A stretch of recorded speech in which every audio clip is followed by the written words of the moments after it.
Muy buenos días, mi nombre es Zuleyaneda Chipis Osa, estudiante de licenciatura en Filosofía de la ciudad de Neiva, Huila. Pertenezco al grupo 3011-31-5. Quiero iniciar dejándoles una frase. Existen muchas formas de morir. Una de las más dolorosas y traumáticas es el secuestro, porque el que lo padece muere cada noche y vive cada amanecer. El tema a trabajar en esta oportunidad es qué responsabilidad tiene como filósofo y ciudadano frente al proceso de justicia, verdad y reparación. Quiero compartirles que en mi actual empleo trabajo directamente para que estos tres derechos sean respetados y aplicados a cada uno de los afectados. Como integrante del Ejército Azul de la Presidencia de la República, somos los responsables de brindar atención personalizada a las familias en sus domicilios y a las comunidades en sus territorios, porque nos referimos a las familias desplazadas o víctimas del conflicto armado. Y buscamos lograr que reconozcan sus potencialidades, fortalezcan sus vínculos y adquieran capacidades que le permitan salir de su situación de pobreza extrema, porque en eso se convierten muchas de las familias que padecen este flagelo. Es aquí en donde justicia, verdad y reparación son la prioridad para que miles de familias encuentren tranquilidad y recuperen parte de lo que perdieron. Pero tristemente, hemos visto que la justicia no es para todos. Es por esto que se mata indiscriminadamente, se secuestra y se hace con los ciudadanos lo que quieren. Es más, irónicamente la verdad es impalpable, porque los justos ven lo que quieren ver y los malos siguen enredando sus actos y mostrando la cara falsa a los ojos del mundo, dejando la verdad escondida u oculta para imponer justicia. Es por esto que en el modelo de los perdones creado hace un par de años en nuestro país se implementó que el Estado debe establecer mecanismos para satisfacer la verdad y reparación a las víctimas, no siendo admisibles amnistías o perdones generales por crímenes de lesa humanidad o de guerra. La concesión de perdones debe ser excepcional, individualizada y regirse por el principio de proporcionalidad. Debe estar plenamente justificada por la necesidad de alcanzar la paz y la reconciliación en la medida en que otros medios para lograr ese propósito resulten inviables. La concepción del perdón o el castigo debe ser proporcionales a la contribución a la justicia del culpado, su grado de mando y la gravedad de sus comportamientos. Las víctimas como seres vulnerados y minimizados no pueden permitir ser acorralados por la indiferencia de muchos. Por ser víctimas tienen derecho a ser reparadas de manera adecuada, diferenciada, transformadora y efectiva por el daño sufrido. Y muestra de ello tenemos unos escudos inviolables en nuestro país. Se trata de 5 medidas en sus dimensiones individuales, colectiva, material, moral y simbólica que el Estado ha creado para protegerlos. Soy consciente que el Estado de una forma u otra ha ido reparando en muchos aspectos a las víctimas. Es por esto mismo que todos aquellos son desplazados se les atiende sin ningún costo a la parte de salud.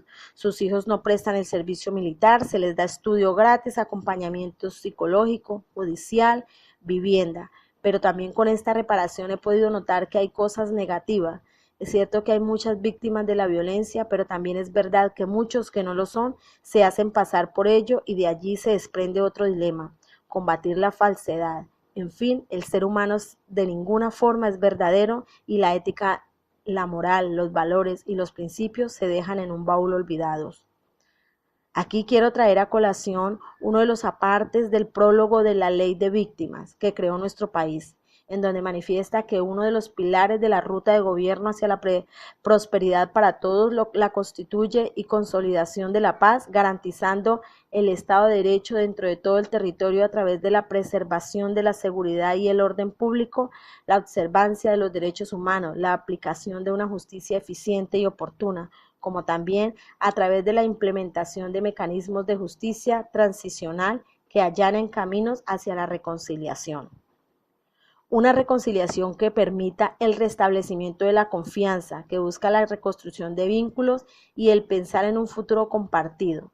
Para ello, el Gobierno Nacional ha volcado sus esfuerzos en el fortalecimiento normativo con el propósito de responder de manera adecuada a las necesidades específicas de la población víctima de la violencia y coordinar los esfuerzos de las esferas públicas y privadas para garantizar los derechos a la justicia, la verdad y la reparación. Como filósofo, hablar de justicia, verdad y reparación es pertinente hablar también de libertad, igualdad y fraternidad. No significa esto que la definición y sobre todo la articulación práctica de la libertad y la igualdad sea algo del otro mundo. Sencillamente hablemos que la libertad y la igualdad no son conciliables, porque el ser humano debe verlas como derechos y no se pueden comprar ni vulnerar desde ningún punto de vista. Al contrario de muchos, creo firmemente que el pensamiento filosófico actual se esfuerza por aclarar las concepciones morales sobre el bien social con el fin de preservar su autonomía. En la reflexión sobre las condiciones de legitimidad normativa del poder público, de los derechos y de la justicia social por las que pasan los seres humanos, para poder hablar de una moral relativamente sobresaliente de los que ejercen dichos poderes. Es claro que como personas libres y razonables podemos acordar los principios mínimos de la justicia y llegar a acuerdos sin pasar por encima del otro y respetando fundamentalmente la ética, la libertad, la verdad y la reparación. Lastimosamente, nuestro país tiene escasez de valores y falta de ética de los gobernantes, porque se dejan comprar por un peso y pasan por encima del otro sin ninguna consideración, porque algo sí es bien cierto, la justicia es para los pobres, porque los ricos en Colombia la compran. Y es esto y no otra cosa que están degradando nuestro país. La democracia dejó de ser libre y pasó a ser manipulada para alcanzar intereses no colectivos sino individuales, trayendo como consecuencia un gobierno débil y manipulado por los gobernantes políticos, dejando violencia, secuestro y un daño social inmejorable.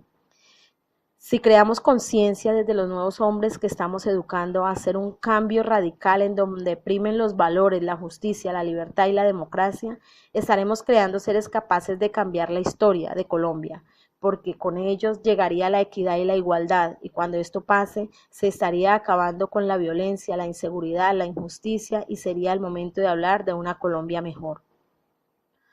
Debemos trabajar por el rescate y el derecho a la justicia que tienen las víctimas para solicitar y obtener, mediante el ejercicio de acciones y recursos eficaces, que las autoridades nacionales o internacionales investiguen los hechos constitutivos de delitos graves para el derecho internacional, procesen, juzguen y condenen con penas apropiadas a los responsables de los mismos y dispongan una justa reparación para quienes fueron afectados por esas conductas.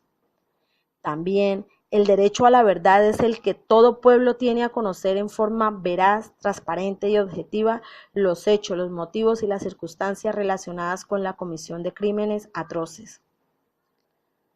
Es evidente que necesitamos el cambio y la innovación rápida para que la violencia, la indiferencia no siga carcomiendo a esta sociedad. Ya es hora de empezar a cambiar y a caminar por la justicia y la equidad social frente a una verdadera libertad.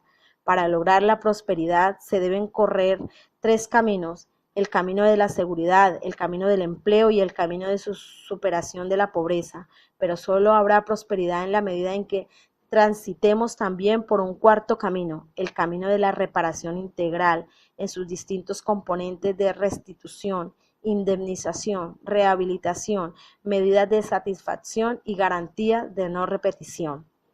Si realmente queremos la reconciliación del país como sociedad, no podemos dejar a las víctimas solas en este empeño, sobre todo si se tiene en cuenta que una importante parte de las víctimas en nuestro país padecen de una doble vulnerabilidad, pues no solo se han enfrentado a la violencia de sus derechos, sino que carecen de condiciones socioeconómicas favorables. En este contexto, que la ley convoca a todos los sectores a vincularnos en un esfuerzo conjunto, en donde la implementación de la ley y el éxito de la reparación es una responsabilidad de todos, no de uno. Además, siendo educadores, lo que necesita Colombia es el cambio, y el cambio lo hacemos desde un aula de clase. Gracias.